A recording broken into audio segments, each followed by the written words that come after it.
నా ప్రియమైన నీకు ఇలాంటి ఉత్తరం రాయాల్సి వస్తుందని అనుకోలేదు. మనిద్దరం క్రమక్రమంగా కాస్త దూరం అవుతున్నామేమో అని నాకు ఈ మధ్య బలంగా అనిపిస్తుంది. ఒకప్పుడు నీలో నా పట్ల ఎంత ప్రేమ, ఎంత ఆరాధన, ఎంత ప్రేమగా ఉండేవి నీ కళ్ళు, లేతగా ఉండేవి నీ మాటలు. ఆ అమాయకత్వం అంతా ఏమైందని నేను అడగబోవటం లేదు. కాలంతో పాటు వయసుతో పాటు నిర్లక్ష్యం వస్తుందని నాకు తెలుసు.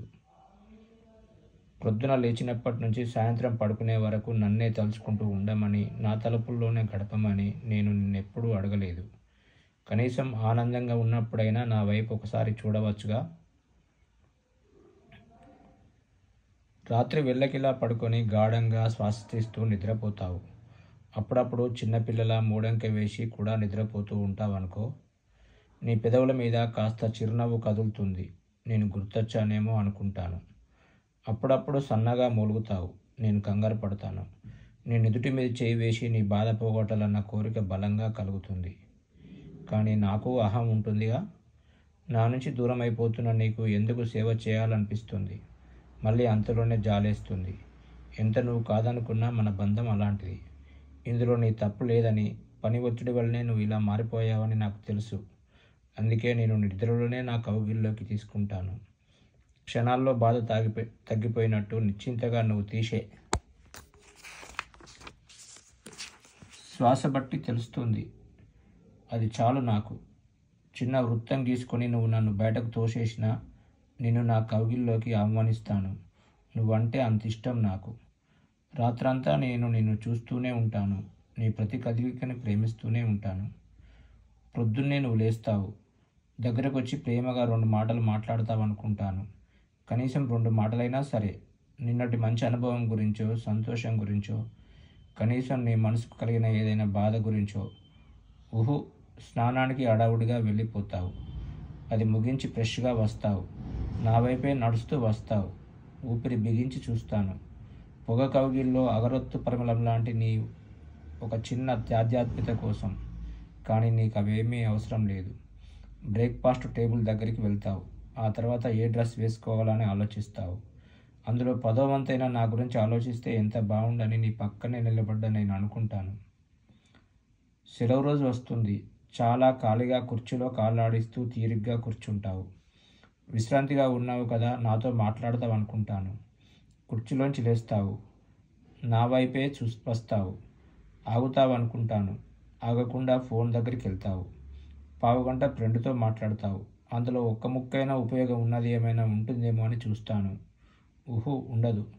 సెలవు రోజుల్లో ఇది నీ వరుస. సాయంత్రం ఆఫీస్ నుంచి వచ్చి స్నానం చేశాక మళ్ళీ నాతో కలిసి కొంచెం సేపు కూర్చుంటావు అనుకుంటాను. లేదు, టీవీ చూస్తూనే గంట సేపు గడుపుతావు. లేదా నీ స్నేహితులు వస్తారు. వారితో కబుర్లు చెప్తావు. నెమ్మదిగా ఆవులింతలు మొదలవుతాయి.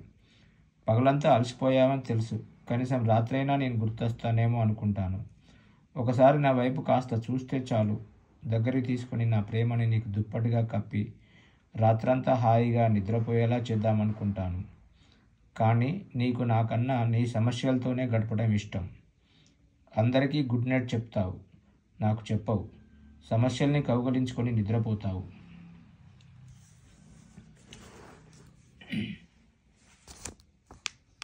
నీకు గుర్తుందా మన ఇద్దరికి మొట్టమొదటిసారి పరిచయం అయిన రోజు? మీ అమ్మ నన్ను నీకు పరిచయం చేసింది గుర్తుందా? నేను నీ వైపు నవ్వుతూ చూశాను. నువ్వు కన్నార్పకుండా నా వైపు అలాగే చూస్తూ ఉండిపోయావు. అప్పుడే నువ్వు నాకు భలేగా నచ్చేశావు. అమాయకంగా, ప్రేమగా, భక్తిగా, అల్లరిగా, స్వచ్ఛంగా. ఏమైపోయింది నా మీద ఆ ప్రేమంతా? అంటే నా మీద ప్రేమ తగ్గిపోయిందని కాదు, నేనంటే నిర్లక్ష్యం ఎక్కువైంది. అదే నా బాధ. ఎంత పట్టించుకోకపోయినా ఏమీ కాదనే ధీమా ఒకవైపు, నాకన్నా ముఖ్యమైన అవసరాలు ఎక్కువ అవటం మరోవైపు కారణాలు అనుకుంటాను. అవునా? అవసరం అంటే గుర్తొచ్చింది.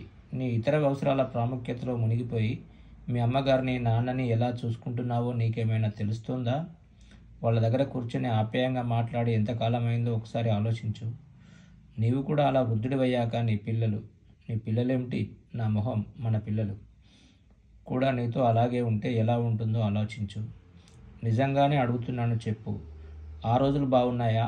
ఇప్పుడే బాగుందా? సంపాదన కావాలి, కానీ దాంతోపాటు ఇంకా చాలా కావాలి కదా. ఆ చాలాలో నేను కూడా ఉండాలన్నదే నా చిన్ని ఆశ. ఏమైపోయినవి ఆ రోజులన్నీ. స్కూల్ నుంచి రాగానే కుర్రవాడు పుస్తకాల సంచి విసిరేసి తల్లి ఒడిలో తలదాచుకున్నట్లు రోజంతా ఎంత శ్రమించినా రాత్రి అయ్యేసరికి నా కవిగిలిలో విశ్రాంతి తీరేవాడివి. ఇద్దరం కలిసి కలల్లోనే దిగంతాల అంచుల వరకు పయనించేవారం. హిమాలయ పర్వతాగ్రాల నుంచి గంగా తీరపు ఇసుక తిన్నెల వరకు అన్నిటినీ ఇద్దరం సొంతం చేసుకునేవారం. సంక్రాంతి ముగ్గు, వసంత కోయిల పాట, శ్రావణ మాసపు వర్షపు చినుకు, హేమంత సాయంత్రాలు, గ్రీష్మపు వెన్నెల రాత్రులు, సంజయ్ కెంజాయి రంగు ఎరుపులో గోధూళి మిశ్రమంలా ఆ రోజులో జీవితం ఒక అందమైన వర్ణచిత్రం. ఉదయం భూపాలం నుంచి మధ్యాహ్నపు శివరంజని గుండా కళ్యాణిలోకి వెళ్ళేది రాత్రి. అటువంటి జీవితాన్ని వదిలి నా నుంచి దూరంగా కదిలి, నిజం చెప్పు, సంతోషంగా ఉన్నావా? స్పష్టమైన అసంతృప్తుల మధ్య కదిలిపోతున్నావా? జీవితం అనే సరుగుడు చెట్ల వెలుగు నీడల మధ్య తప్పటడుగులు.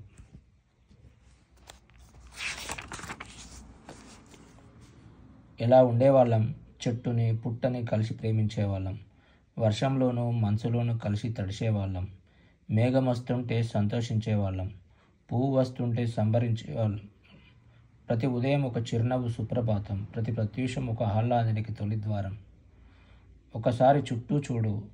నీహారిక బిందు సందోహాలు, నీలి మేఘాలు నిన్ను అడిగినట్టు చెప్పమంటున్నాయి. నల్ల తామరలు, పిల్లతిమ్మరలు తమని మర్చిపోయినందుకు కోపగించుకుంటున్నాయి. ప్రకృతిని ప్రేమించలేని మనిషి ఈ ప్రపంచంలో ఇంకెవరిని ప్రేమించలేడని ఆమెని అంటోంది. నాకు నిజమే అనిపిస్తుంది. నువ్వు మారిపోతున్నావు, నన్ను పోగొట్టుకుంటున్నావు. సరే, నిన్ను కూడా నువ్వు పోగొట్టుకుంటున్నావు. అంతా రొటీన్ అది తెలుస్తుందా నీకు?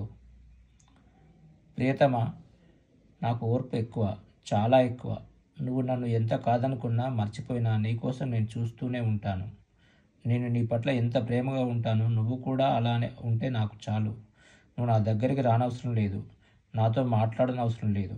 కానీ కేవలం నా అవసరం వచ్చినప్పుడు, నీకు కష్టం కలిగినప్పుడు మాత్రమే నేను గుర్తు రావటం, నీ ఆహ్లాద సమయంలో నన్ను మర్చిపోవడం మాత్రం బాధగా ఉంటుంది. అదిగో నువ్వు లేస్తున్నావు. ఈరోజైనా నన్ను తలుచుకుంటావా? నీ నుంచి నాకేమీ అవసరం లేదు, నేనే నీకు ఇస్తాను. హారతి వద్దు, అగరత్తులు వద్దు, తలుచుకో చాలు. నాతో ఈరోజైనా కాస్త మాట్లాడు. 5 నిమిషాలు బ్రష్ చేసుకోవడానికి, 10 నిమిషాలు శరీరం శుభ్రం చేసుకోవడానికి వెచ్చించే నువ్వు నన్ను, ఆత్మని పరిశుభ్రం చేయడానికి ఎందుకు నిమిషం కేటాయించవు? ఇట్లు నీలోని నేను, భగవంతుడు.